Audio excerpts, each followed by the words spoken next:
सुनो। We want justice. We want justice. We want justice. We want justice. We want justice. We want justice. We want justice. We want justice. We want justice. We want justice. We want justice. We want शर्म करो भाई, शर्म करो। शर्म करो। We want justice. Justice, justice. We want justice. We want justice. We want justice. जो doctor थे वहाँ पे ड्यूटी पे, उनको धमकाया गया। उसके बाद फिर वो बात बढ़ते बढ़ते उनके जो गार्ड थे, उनके जो आर्म्ड पर्सनल लोग थे, उनके समर्थक लोग, वो लोग सुरक्षा गार्ड पे हमला कर दिए पिस्टल के। वो डॉक्टर आदिल ड्यूटी पे थे, तो उन्हीं के साथ विवाद किया गया। उसके बाद फिर उनका उल्टे नाम भी डाल दिया गया है। बताया जा रहा है कि वही उल्टे हमला किए और बंधक बना लिया गया विधायक साहब को, क्योंकि ऐसा कुछ पॉसिबल नहीं है। डॉक्टर तो बेचारा अकेले ड्यूटी पे रहता है, मरीज को देखता रहता है। वहाँ पे विधायक और उनके समर्थक को तो हम लोग बंधक कैसे बना सकते हैं? विधायक नहीं, इससे पहले कभी कोई वीआईपी आता है, कोई इन्फॉर्मेशन रहता है, सीधे लोग वार्ड में घुसे चले आते हैं। आम लोगों के लिए नियम बना हुआ है, यहाँ एक मरीज के साथ एक अटेंडेंट रहेंगे। जो अपने आप को वीआईपी बोलते हैं उनके साथ उन पर कोई नियम लागू नहीं होता है। वार्ड में घुसे चले आते हैं 10 लोगों के साथ, फिर आके धमकाते हैं, डॉक्टर्स के काम में बाधा उत्पन्न करते हैं। क्या आप लोग का मांग है? मांग हम लोग की है, एक तो एफआईआर जो किया गया है उस एफआईआर की कॉपी दी जाए। उसके अलावा जो हमारा एम्स एडमिनिस्ट्रेशन है उसकी तरफ से एक स्टेटमेंट ऑफिशियल जारी होना चाहिए इस घटना को लेकर। इसकी भर्त्सना की जानी चाहिए। अभी तक ऐसा कुछ किया नहीं गया, अभी तक तो गोल मोल बातें बनाई जा रही हैं। आप लोग उसके अलावा सुरक्षा व्यवस्था जो है कैंपस में, उसको पुख्ता किया जाना चाहिए। आप लोग कब तक हड़ताल पर रहेंगे? 20 तारीख की रात को वो जो चेतानंद जो विधायक हैं शिवहर के, वो अपनी पत्नी डॉक्टर आयुषी और बाकी समर्थकों के साथ अंदर आए ट्रॉमा वार्ड में, और फिर एक मरीज को देखने आए थे शायद वो। उसके बाद फिर वो आरोप लगाने लगे कि मरीज का इलाज ठीक से नहीं हो रहा है, जबकि उसका इलाज पूरा अच्छे तरीके से किया जा रहा था। जैसा हम सारे मरीज का इलाज करते हैं वैसे ही उनका भी इलाज कर रहे थे, लेकिन उन लोगों का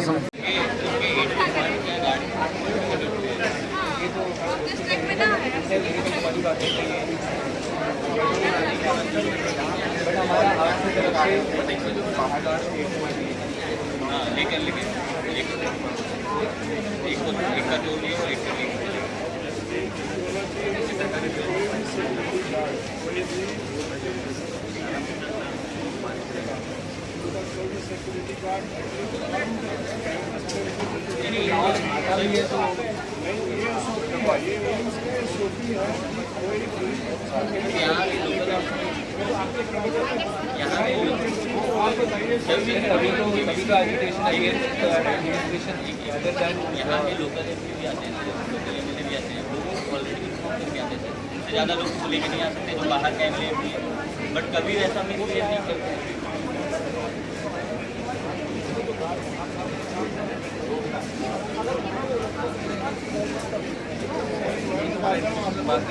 आपने बोला ये बहुत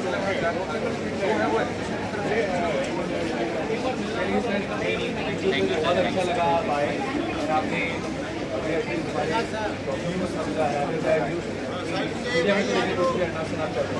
अच्छी बात यह है कि आपने आगे क्या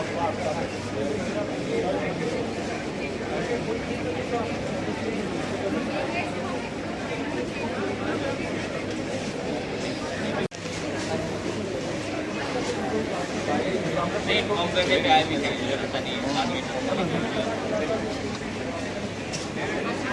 नहीं वो तो आपने एक्सेप्ट कर लिया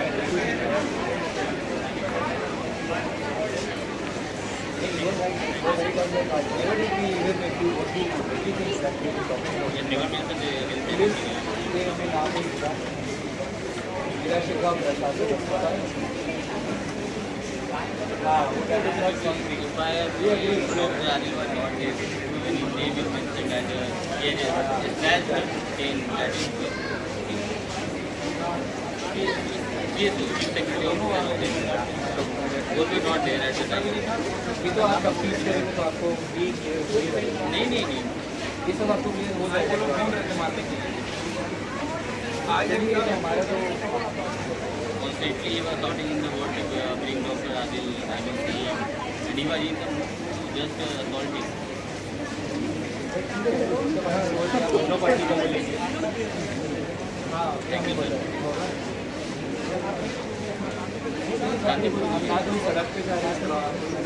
इवन आपके एश्योरेंस के लिए मैं ये भी बता रहा हूँ, हम लोग नहीं यहाँ पे हैं, बट जो हमारे इंटर्न जो भी है, जो भी अगर एडवाइस है उसकी इमरजेंसी पीरियड है, अपने स्टाफ को ले रहते हैं।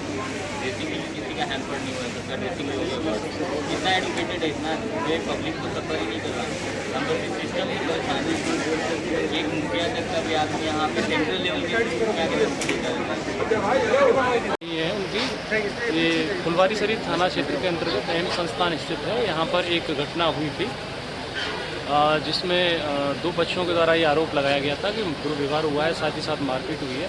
तो दोनों ही पक्षों की तरफ से इसमें FIR रजिस्टर्ड पुलिस के द्वारा कर ली गई है और इसका जो तथ्यात्मक अनुसंधान है वो हम लोग इसमें कर रहे हैं।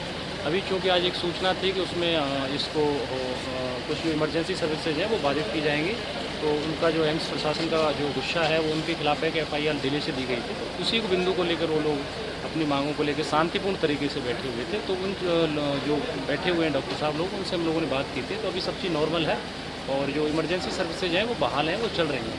लेकिन चूँकि एम्स प्रशासन का इंटरनल मैटर है, तो उसमें वो लोग आपस में वार्तालाप कर रहे हैं और शांतिपूर्ण ढंग से कर रहे हैं। और रही FIR वाली बात, तो उसमें हम लोग कार्रवाई करेंगे।